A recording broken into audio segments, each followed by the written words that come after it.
मैं शुरुआत शिवम आपके साथ कर रही हूं क्योंकि ये रिपोर्ट आई है और रिपोर्ट के बाद हड़कंप मच गया है, क्योंकि ये कहा जा रहा है कि चुनावों के बीच ये रिपोर्ट आना यानी कि ये सोच समझकर हिंदू मुसलमान करने की एक कोशिश है।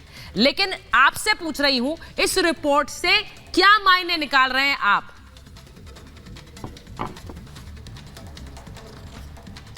सुचारिता जी, सबसे पहले मैं एक चीज कहना चाहता हूं कि चुनाव है या नहीं है या कल होगा, उसका इस रिपोर्ट से कोई लेना देना नहीं है। इस देश की सच्चाई को ना आप बदल सकते ना मैं। इस देश के आस पड़ोस में जितने भी देश हैं वहां पर किस तरीके से जो माइनॉरिटीज हैं और जिनको यहां पर लाने की बात हुई थी उनकी जनसंख्या किस तरीके से गिरी है ये देश जानता है। लेकिन कंपैरेटिवली इस देश में जिस माइनॉरिटीज की हम बात करते हैं, खासतौर पर मुस्लिम माइनॉरिटीज, अगर उनकी आबादी में 43.15% की बढ़ोतरी हुई है और जो हिंदू आबादी है उसकी 7.82% जो प्रतिशत है वो कम हो गई है, तो ये अपने आप में सोचने का एक विषय है किस तरीके से इस देश में तुष्टीकरण, अपीजमेंट के नाम पर चीजों को आगे बढ़ाया जाता है। और कमाल बात है कि रिपोर्ट आने के बाद आज भी तेजस्वी यादव का बयान में आप ही के चैनल पर अभी बाइट सुन रहा था, वो कहते नहीं नहीं ये तो आग भड़काने वाली बात है, हिंदू मुस्लिम करने वाली बात है। कौन हिंदू मुस्लिम कर रहा है भाई? इस देश में डेमोग्राफिकली चीजें कितनी तेजी के साथ बदली है इस देश को पता है। इस देश ने किस तरीके से जम्मू कश्मीर में डेमोग्राफी के हिसाब से जो चीजें बदली और उसके बाद जो एग्जोडस देखा वो इस देश ने देखा है। इस देश में अगर इस तरह की कोई स्थिति बन रही है, अगर माइनॉरिटीज अप्रोक्सीमेटली 44% के हिसाब से बढ़े हैं, तो भाई इसको एक्नॉलेज करने की आवश्यकता है। क्योंकि जिस देश का बंटवारा ही धर्म के आधार पर हुआ हो, उस देश में अगर दोबारा से 1951 के बाद 2015 तक की अगर हम बात करें, अगर बढ़कर माइनॉरिटीज कहीं ना कहीं 43.15% हो गए, बढ़े हैं, तो ये अपने आप में सोचने का विषय है। ये देश ना कोई एक और बंटवारा झेल सकता है, ये देश ना एक और डिवाइड झेल सकता है। और ऊपर से हमारे इंडिया अलायंस और घमंडिया के जितनी भी पार्टीज हैं, आप उनसे देखो सुबह से शाम तक तुष्टीकरण, आप उनसे कहोगे वो वक्फ को जमीन देंगे, आप उनसे कहोगे वो मुसलमानों को आरक्षण देंगे धर्म के आधार पर, आप उनसे कहोगे वो खुलकर हंगामा करेंगे, आप उनसे कहोगे वो बाबरी के लिए हिंदुओं पर गोलियां चलवा देंगे, आप उनसे कहिए, आप जो चाहेंगे वो आपको देंगे, बशर्ते बस कंडीशन एक ही है कि मुसलमान होना चाहिए आपको। तो अगर ये स्थितियां हैं तो ये देश में इस बात पर डिस्कशन होनी चाहिए, चर्चा होनी चाहिए और इसको बेहतर करने के लिए क्या कदम उठाए जाने हैं वो भी आवश्यक है।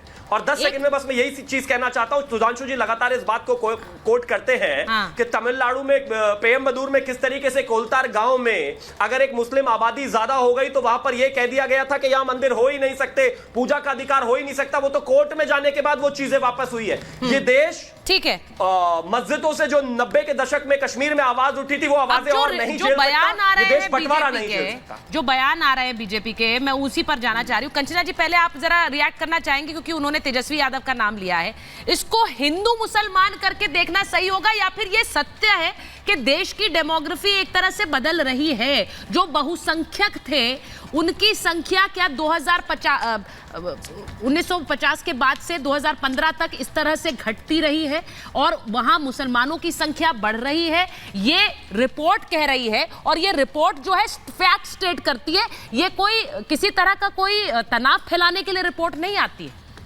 देखिए, मैं आपको 2 आंकड़े बताना चाहूंगी। चुनाव शुरू होने के पहले एक आंकड़ा आया था कि 25 करोड़ लोग गरीबी रेखा से बाहर निकल गए। हमेशा जब कोई गरीबी रेखा से बाहर निकलता है तो कोई थर्ड एजेंसी, चाहे वर्ल्ड बैंक हो, IMF हो, उसको कोट करती है और तथ्य बताती है कि हाँ ये सच है। लेकिन ये ऐसा आंकड़ा आया जिसपे किसी थर्ड पार्टी ने नहीं कहा कि ये सच है। मतलब ये चुनाव शुरू होने के पहले भाई बीच चुनाव में एक ऐसा फिर से आंकड़ा आता है जिसमें कहा जाता है कि मुसलमानों की पॉपुलेशन 40% से ज्यादा बढ़ गई है।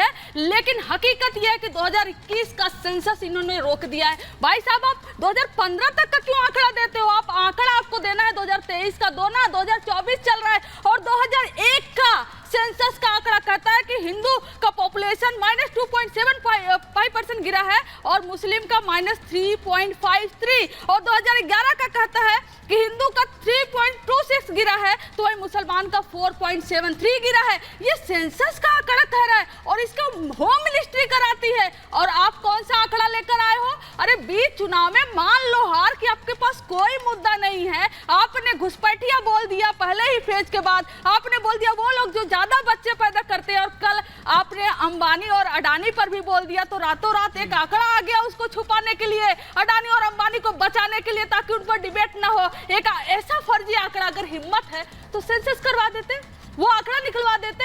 और आप यहाँ बैठकर बड़े बड़े ज्ञान दे रहे हो, और आप मुस्लिम आरक्षण की बात कर रहे हो। सर, आंध्र प्रदेश में आपकी पार्टी टीडीपी से गठबंधन की है, वही टीडीपी जिसके मैनिफेस्टो में असेंबली इलेक्शन के लिए 4% मुस्लिम रिजर्वेशन की बात की गई है। जो आप हज की बात कर रहे हो, जो आप उसको मस्जिद में भी 5,000 रुपए पर महीना रिनोवेशन। नहीं, अब ये जो बात बोल रही है कजरा जी, शिवम इसका जवाब दीजिए। वो कह रही है टीडीपी से आप गठबंधन करते हैं, ये तो नहीं चलेगा कि एक तरफ आप रिजर्वेशन पर हल्ला बोल रहे हैं। जल्दी से दीजिए क्योंकि मुझे विनोद बंसल जी के पास जाना है। दुष्यंत जी और जवाद साहब भी वेट करें। एक तरफ आप मना करेंगे और दूसरी तरफ खुद साथ में देंगे। भारतीय जनता पार्टी, बोलिए। भारतीय जनता पार्टी का जो भी अलाय है, अगर उसकी 100% भारतीय जनता पार्टी की तरह विचारधारा होती तो वो अलाय नहीं होता, वो पार्टी होता। हमारा स्टैंड क्लियर है भाई। जहां पर आप लोगों ने दे दिया उस पर बात कर लीजिए। कर्नाटका में दे दिया, तेलंगाना में दे दिया, आंध्रा में देने की कोशिश की, देश में देने की कोशिश की। जहां दे दिया उस पर कोई सवाल जवाब नहीं है। और एक और चीज मैं कहना चाहता हूं, वर्ल्ड हंगर इंडेक्स की बात करें, ग्लोबल हंगर इंडेक्स की बात करें, हिंदुस्तान उसमें बांग्लादेश और श्रीलंका से भी पीछे आ जाए, जहां पर 400 रुपए किलो आटा मिल रहा है। उस रिपोर्ट पर इनको विश्वास होता है। लेकिन अगर यहां पर प्रधानमंत्री आर्थिक सलाहकार परिषद से कोई रिपोर्ट आती, कहते नहीं, ये तो फर्जी है जी, इसमें मुसलमान कैसे आप ज्यादा हो सकते हैं। ये देश सामने देख रहा है, अपने पड़ोस में देखिए, आसपास देखिए। राजनीति करने के लिए कंचना जी को यहां तक आने की आवश्यकता नहीं है। अल्टीमेटली अगर दूसरी तरफ के लोगों को देखो तो वो जाति में नहीं बढ़ते हैं भाई। आप यहां खड़े होकर क्योंकि आपका वोट बैंक है तो आप कहते हैं नहीं, मुस्लिम तो बढ़े ही नहीं है। मैं मानता हूं कि आप रिपोर्ट को रिजेक्ट कर सकते हैं, लेकिन कश्मीर में जो हुआ उसको रिजेक्ट नहीं कर सकते। आप रिपोर्ट को रिजेक्ट कर सकते हैं, लेकिन जिस तरीके से केरला में होता है आप उसको रिजेक्ट नहीं कर सकते। छोड़ दीजिए हिंदुओं को। आज तो केरला की अगर मैं बात करूं तो वहां पर क्रिश्चियंस ये सवाल उठा रहे हैं कि वो खुद परेशान है। वहां पर खुद वो रोजाना कोर्ट जाते हैं, खुद वहां पर एक क्रिश्चियन प्रोफेसर के हाथ काट दिए गए थे। रिपोर्ट को डिनाई कर दीजिए। मैं मानता हूं कि आप आंखें बंद करके कबूतर की तरह बैठने से कुछ नहीं होने वाला है। ये सच्चाई है, एक्नॉलेज करनी पड़ेगी। आज कर लोगे तो शायद सुधार क्या ये सच्चाई है तो सुधार के लायक नहीं रहेंगे। शिवम, आपने बोला ये सच्चाई से एक्नॉलेज करना पड़ेगा, लेकिन क्या ये सच्चाई इस हद तक है विनोद बंसल जी कि एक इस्लामिक स्टेट बनाने की तैयारी हो जाए जैसे गिरिराज सिंह कर रहे हैं? वो कह रहे हैं कि ये तो इस्लामिक स्टेट बनाना चाह रही थी कांग्रेस, इसीलिए इस तरह से जनसंख्या बढ़ने दी गई। देखिए, इसमें कुछ दोहराई नहीं है। आप देखिए, दुनिया में जहां जब जो है ना, भारत के अंदर भी देखें तो हम जब हिंदू घटा तब देश बटा। आप देखिए, चाहे पाकिस्तान की बात हो, अफगानिस्तान की बात हो, बांग्लादेश की बात हो, या अभी जो जम्मू कश्मीर की स्थिति जो परिस्थिति हमें सामने है, या फिर देश के और जो आप देखिए 9 राज्य ऐसे हैं जहां पर हिंदू अल्पसंख्यक हो चुका है। ये सिर्फ और सिर्फ ये अभी पोस्ट इंडिपेंडेंस के डाटा है सुचरिता जी। और 200 से अधिक जिलों में हिंदू नगण्य हो गया है। आखिरकार क्या कारण है कि आप आखिरकार ये जो ग्लोबल जो अपनी जो हिंदुस्तान की पॉपुलेशन है, जिसमें बहुसंख्यक पॉपुलेशन 8% गिर रही है, और जो जिसको तथाकथित अल्पसंख्यक कहते हैं, मैं इसको दूसरी सेकंड लार्जेस्ट पॉपुलेशन कहता हूं, वो 43% से ज्यादा बढ़ी है। इसके पीछे कारण में मुझे चिंता ये नहीं है कि मुसलमान बढ़ रहे हैं, मुझे चिंता इस बात की है कि ये जो डेमोग्राफिक इम्बैलेंस है, और जो अभी तक वोट जिहाद की बात हो रही थी और जनसंख्या जिहाद की बात हो रही थी, जनसंख्या जिहाद का क्लियर कट वर्डिक्ट इससे सामने इस रिपोर्ट से आता है। आप देखिए कि इसके पीछे कारण क्या है। आप देखिए, जहां पर दुनिया के अंदर जहां भी जब ये अल्पसंख्यक होते हैं, तब विक्टिम कार्ड खेल करके वहां के बहुसंख्यक समाज को उत्पीड़ित करने की कोशिश करते हैं, और जब ये बहुसंख्यक हो जाते हैं तो वहां के अल्पसंख्यकों को खा जाते हैं। आप देखिए, जिस तरह की स्थिति बन रही है, वहां पर या तो धर्मांतरित कर दिया जाता है, या मार दिया जाता है, या पलायन को मजबूर कर दिया जाता है। ये पाकिस्तान देख रहा है, बांग्लादेश देख रहे हैं, हम म्यांमार देख रहे हैं, कई कंट्रीज हैं। आप देखिए, हिंदुओं की नहीं बल्कि बौद्धों की भी संख्या बड़ी तेज गति के साथ घटी है। इसके पीछे कारण क्या है?